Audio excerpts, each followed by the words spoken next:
Hey everyone, welcome back. We're about to take a deep dive into something that I know has a lot of you wondering, what if? Definitely a hot topic. Yeah, what if those mortgage interest rates, you're the ones hovering around 6.5% right now, suddenly decided to take a plunge?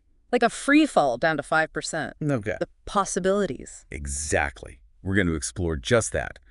What could happen if we saw a major drop in mortgage interest rates? Now, to help us unpack this whole scenario, we had a fascinating chat with James Williams, a local realtor who has seen pretty much everything in this market. Sounds like he has some stories. Oh yeah, he's got a ton of experience, and he gave us some really valuable insights to share with you all today. I'm ready to hear them. So, where do we start? What makes these interest rates such a big deal in real estate anyway? Well, it's all about affordability. The price tag on a house, of course, is very important, but what's even more important is the monthly payments. And a small change in interest rate can really affect what a person can afford. You're saying a small change can make or break the deal for some people. Absolutely. It changes what the person can actually afford. For example, let's say you buy a $400,000 house and the rate is at 6.5%, and it drops from 6.5% to 5%. That's probably a $300 or $400 difference per month. And that really makes a difference for a lot of people. Wow, that's a serious chunk of change. Over $3,600 a year. Think about what you could do with that extra money every year. It's like a bonus, just from having a lower interest rate on your mortgage. Pay off some debt, maybe invest it, or finally get to those renovations you've been putting off. So let's say the rates actually go down 1.5%. What do you think is going to happen to the market? Oh, things would get interesting. It would be like a ripple effect. Lower rates mean you can borrow more, right? So suddenly, someone who could only afford a $400,000 loan at 6.5%, well, with that rate at 5%, their monthly payment drops, and boom, they might be able to swing a $450,000 home. Exactly. So now more buyers can afford to buy expensive homes. What do you think happens then? More competition. You start seeing more buyers going after those higher priced properties, and that pushes prices up even more. Exactly. That is a recipe for bidding wars. Oh, absolutely. And think about it, people who were priced out of certain neighborhoods before could suddenly find themselves back in the game. That just adds more fuel to the fire.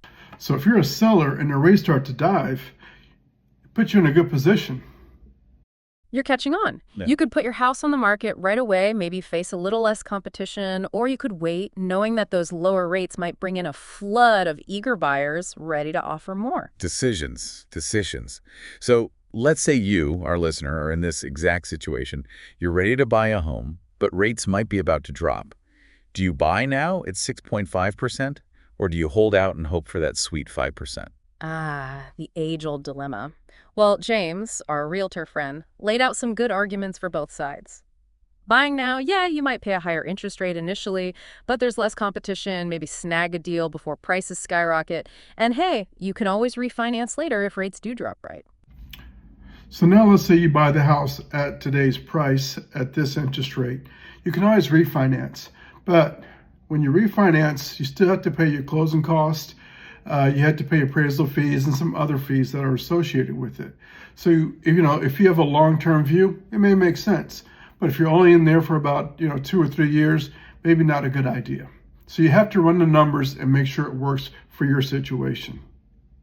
So it's not just about chasing the lowest rate. You really got to think about the whole picture. Of course, it's really all about understanding what your needs are and see if, we can fit a program that works for what you're looking for, long-term or short-term. This has been super helpful breaking down the impact of potential rate drops. You've given us so much to think about. But before we wrap up, I want to leave our listeners with one last thought to chew on. Imagine you're house hunting and you find two homes that you absolutely love. One is perfect, move-in ready, but it's at the top of your budget. The other is a fixer-upper, tons of potential, but listed for a little less. Now, if you know rates are about to drop, which house are you leaning towards? And how would your decision change if you thought rates were going to stay the same or even go up? Just something to consider as you continue your own deep dive into the world of real estate. That's a good one. A lot to consider there. Thanks for joining us, everyone. And remember, knowledge is power, especially when it comes to navigating the real estate market. Until next time. Chris and Lisa, thank you so much for having me. It was a pleasure. This is James Williams, your Marine Corps Realtor. Hoorah!